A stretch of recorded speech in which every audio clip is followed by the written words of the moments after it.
826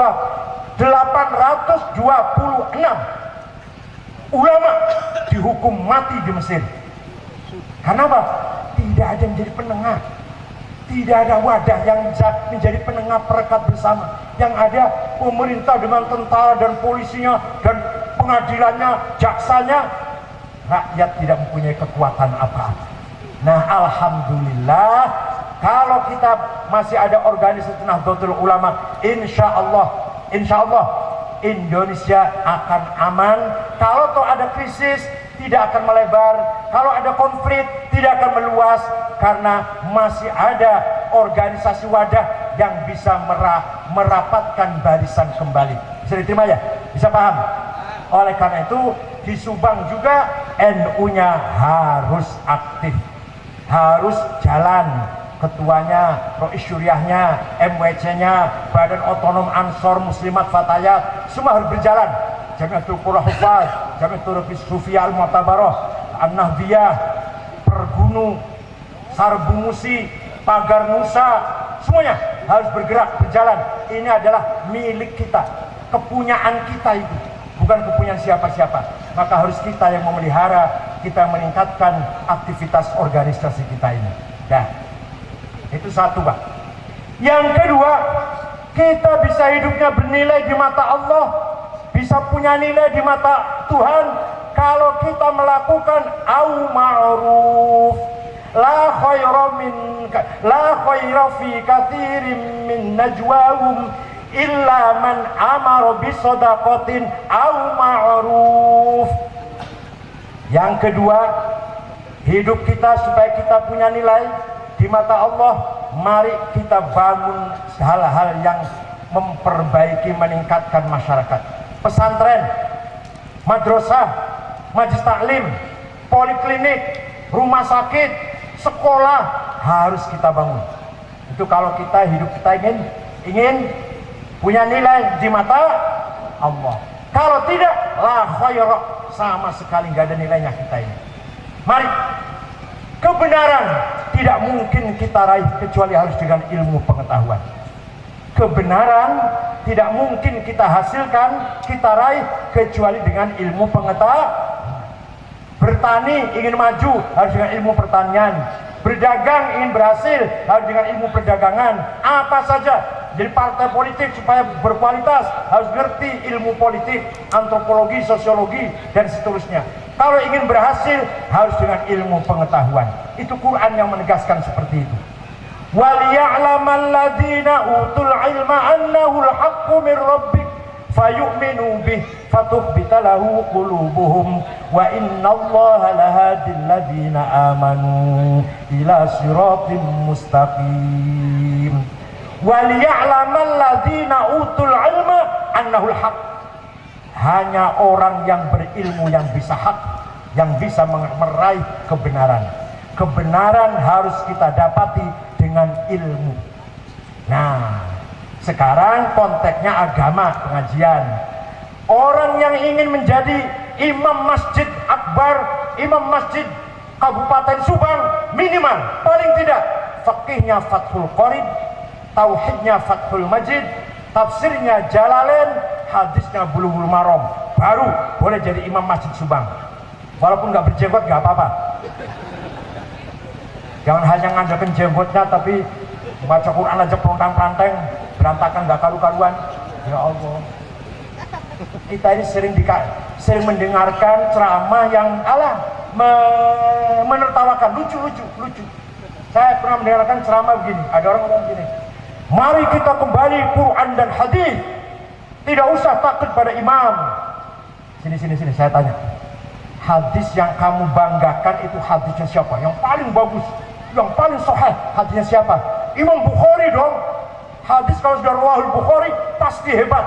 Tahu nggak? Imam Bukhari itu muridnya Imam Syafi'i, goblok. Betul. Imam Bukhari itu muridnya Imam Syafi'i. Imam Syafi'i wafat tahun 204, Imam Bukhari wafat tahun 255 Hijriah. Muridnya Imam Syafi'i. Hadisnya Imam Turmudi, muridnya Imam Ishaq bin Rahaweh. Ishaq bin Rahaweh muridnya Imam Syafi'i. Hadisnya Abu Dawud, rawahu Abu Dawud. Abu Dawud muridnya Imam Ali bin Hasan. Ali bin Hasan muridnya Imam Syafi'i. Goblok. Kalau dilayani sama saya eman-eman, podo gobloge sama-sama golonya. Kalau nggak dilayani nggak paham-paham. Semua kalau kita ingin benar dalam agama harus dengan ilmu pengetahuan. Baca Quran yang baik seperti tadi anak-anak yang kita saksikan tadi, karena ada ilmu tajwid. Ada ilmu namanya ilmu yang itu yang menjadikan kita baik baca Qurannya. Kalau tanpa ilmu tajwid nggak bisa benar. Dari mana kita benar baca Quran? Kalau nggak ada ilmu tajwid, dari mana kita tahu idhar, idgham, ikhfa, iqlab, qalqalah, mad lazim, mad jaiz, alif lam mim? Kalau nggak ada ilmu tajwid, saya baca alam. Alif lam ro, saya baca alar. Alif lam mim sod almas. Tapi kata ilmu tajwid bukan alam bacanya, alif lam mim. Itu namanya bacaan seperti itu, namanya mad lazim harfi mutsaqqal. Itu yang ngomong kayak gitu ilmu tajwid, bukan Quran, bukan hadis. Paham nggak? Paham nggak? Jadi kalau ada orang hanya berpegang Quran dan hadis, baca Qurannya benar belum? Jawab. Kalau ada orang pegangannya cuma Quran dan hadis saja, baca Qurannya benar nggak? Sebab kalau mau benar harus pakai ilmu tajwid, tidak cukup berpegang Quran dan hadis. Ada hadis palsu, banyak hadis palsu, bohong. Kemudian Khalifah Umar bin Abdul Aziz tahun 99 Hijriah memanggil salah satu orang ulama namanya Syihabuddin Roma Hurmuzi. Syekh, cepat-cepat bikin ilmu, metode untuk menseleksi hadis mana yang benar, mana yang tidak benar.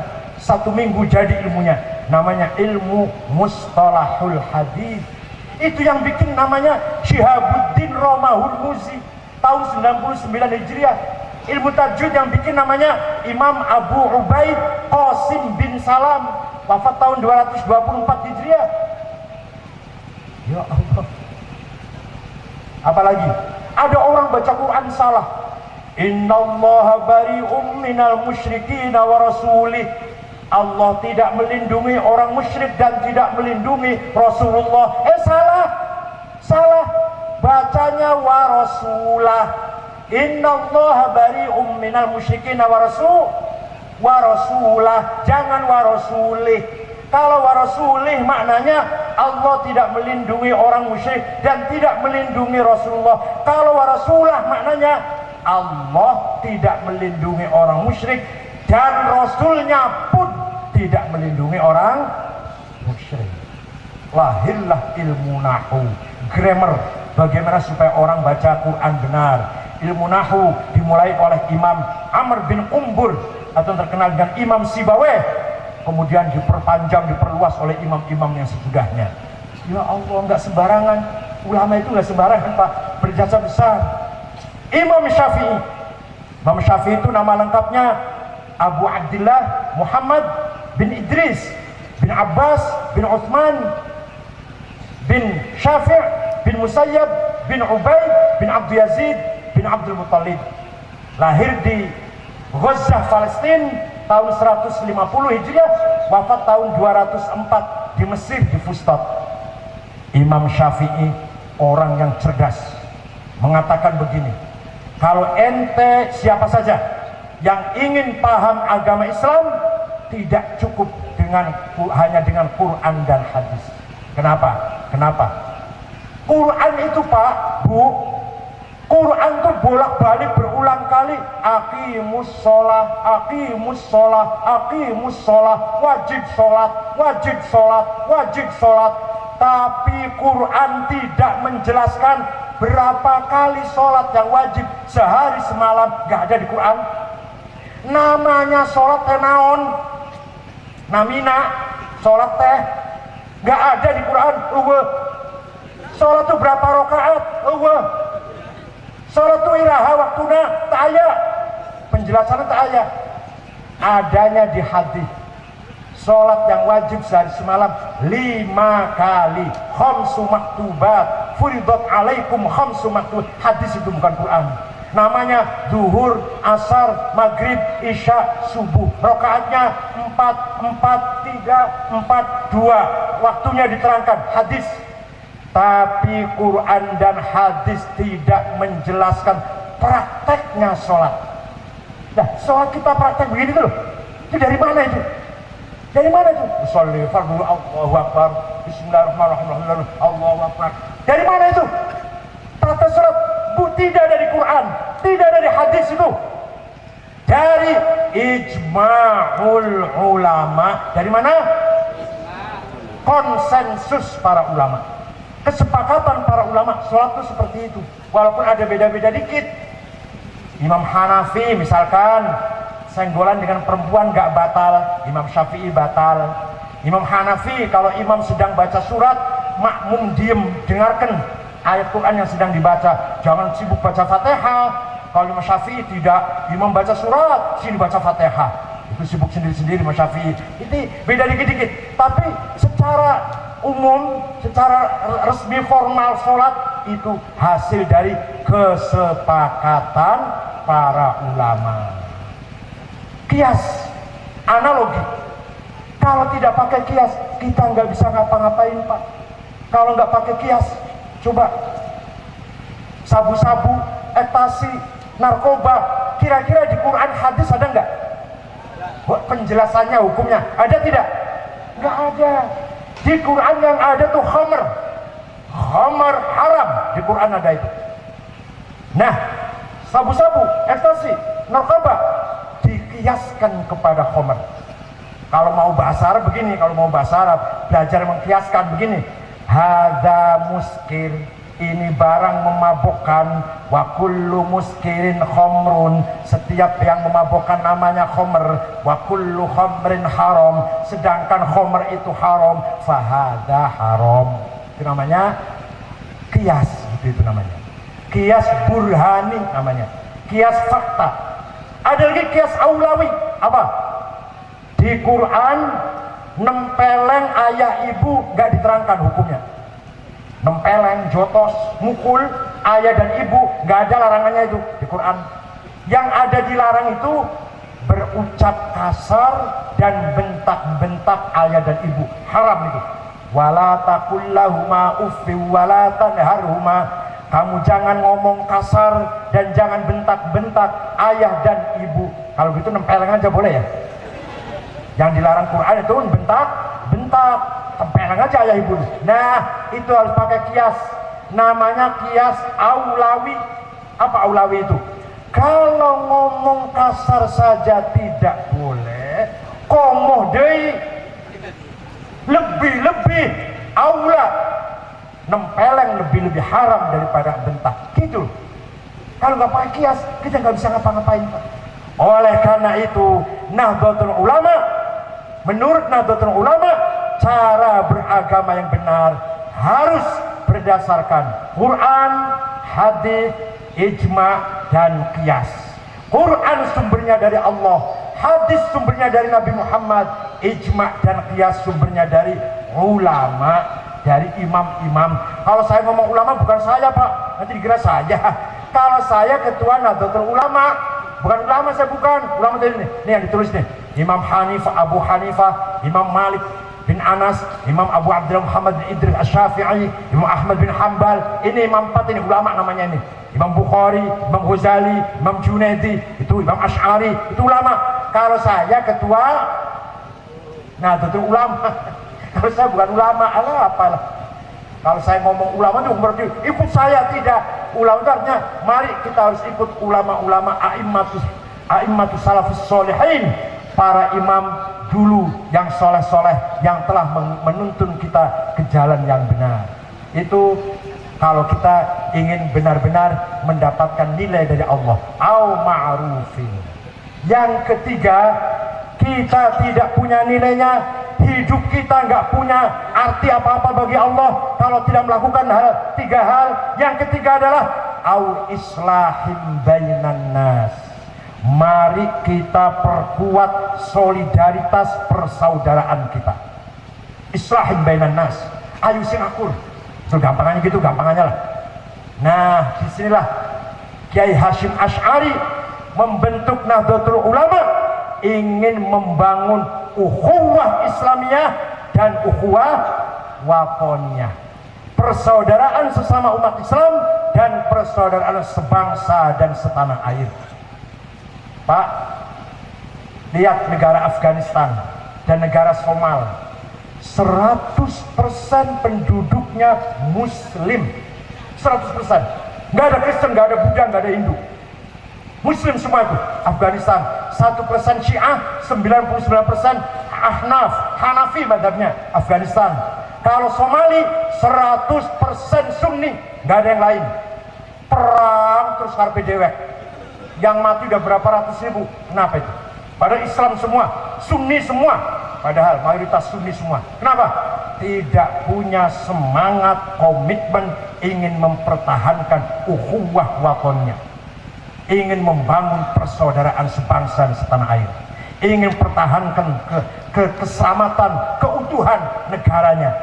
Kalau kita tidak, Pak, kalau Indonesia tidak, menurut NU, kita orang NU di samping harus dakwah Islam, ngaji, ngerti Islam, juga harus memperkokoh, memperkuat, jangan sampai teledor keutuhan keselamatan negara Republik Indonesia. Saya heran kalau ada orang penceramah, ada seorang mubaligh dari awal sampai akhir isinya cuma Islam saja, nggak ada mengajak menyinggung negara. Saya heran, ini orang ini warga negara dia mau bukan sih? Apa nggak peduli dengan keselamatan? Para khotib, para penceramah yang bikin resah, yang bikin gelisah di tengah-tengah masyarakat, ini bid'ah, ini haram, ini fasik, ini murtad, ini musyrik, ini kafir, singkirkan dari kebun jauh. Bagi mereka itu, Pak, bagi mereka yang penting Islam, soal masyarakat bertengkar, konflik, soal negara Indonesia bubar, berantakan, nggak peduli bagi mereka. Biasanya orangnya berjenggot, biasanya jidatnya hitam biasanya. Kalau bagi Nahdlatul Ulama, Islam wajib dipertahankan, diamalkan, dipahami dengan benar. Negara Republik Indonesia pun harus kita pertahankan. Jangan ada satu jengkal, 1 meter pun tanah air kita diserobot oleh orang luar. Paham betul, Pak? Paham betul, Bu? Paham tidak, Bu? Tahun 36 Muktamar NU di Banjarmasin, yang datang pakai sarung semua, nggak ada pakai celana. Karena waktu itu pakai sarung, pakai celana itu niru Belanda, jadi haram. Ya jangan niru Belanda, kata Kiai gitu. Pakai sarung semua, Kiai Hasyim, Kiai Wahid Hasyim bapaknya Gus Dur, Kiai Wahab amannya Gus Dur, itu pakai sarung semua, nggak ada pakai celana. Karena pakai sarung itu demokratis, gerak bebas luar dan dalam, itu pakai sarung. Makanya kalau Kiai pakai sarung anaknya banyak. Jadi kalau Pak Polisi yang pakai celana paling 2, Pak Camat paling 3 anaknya paling. Tapi kalau Kiai yang pakai sarung berapa anaknya Kiai? 8, 12. Karena barokahnya pakai pragmatis, dipakai gampang, dilepas gampang. Ekonomis, praktis, nggak usah di laundry nggak apa-apa. Praktis kan? Dan lagi apa? Bahasa Jawa, isis meriwing dingin. Pakai sarung. Kalau pakai celana kan panas, berkeringat. Nah itu, kiai-kiai pakainya bakyat, sepatunya dari kayu, namanya bak. Itu singkatan dari al-baqa wal yakin. Jadi bak itu baqa ma Allah, yakin billah. Jadi orang yang pakai bak itu selalu bersama Allah, selalu ingat kepada Allah. Pakai bakyat itu artinya simbol orang yang selalu ingat pada Allah. Bakyat, baqa, yakin.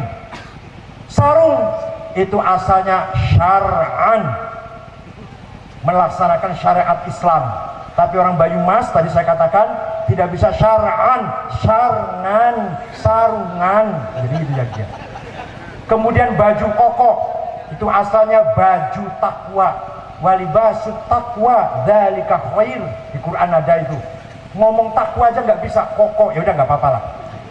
Kepala ini walaupun pinter, walaupun cerdas, ilmunya banyak, jangan dipamerkan, jangan ditonjolkan, tapi disembunyikan. Sembunyi itu bahasa Arabnya khufyah, kopyah. Jadi orang pakai kopiah ini orang yang tidak sombong. Tapi di kebun Caum ayah orang pakai kopiah gak lepas-lepas tapi sombongnya setengah mati. Salah terbit. Perlu dicabut dari peredaran itu. Muktamar NU tahun 36, 9 tahun sebelum merdeka. Bunyinya keputusannya begini. Keputusannya bunyinya Nahdlatul Ulama menghendaki berdirinya negara Darussalam, bukan Darul Islam. Apa namanya? Darussalam. Negara yang damai. Salam itu damai. Negara yang semua yang ada di Nusantara ini, apapun agamanya, apapun sukunya, apapun partai politiknya, saudara kita semua. Namanya Darussalam. Nama negaranya Indonesia, bukan negara Jawa, bukan negara Sunda, bukan negara Madura, Batak, Dayak, Ambon, Bugis, Melayu, Papua, bukan. Indonesia yang di dalamnya 400 lebih suku yang ada ini. Yang besar saja suku 30. Bukan negara agama Islam, bukan negara Katolik Kristen, bukan negara Hindu Buddha, bukan negara Kapitayan Kaharingan, bukan negara Darmo Gandul Gotoloco, Sunda Wiwitan,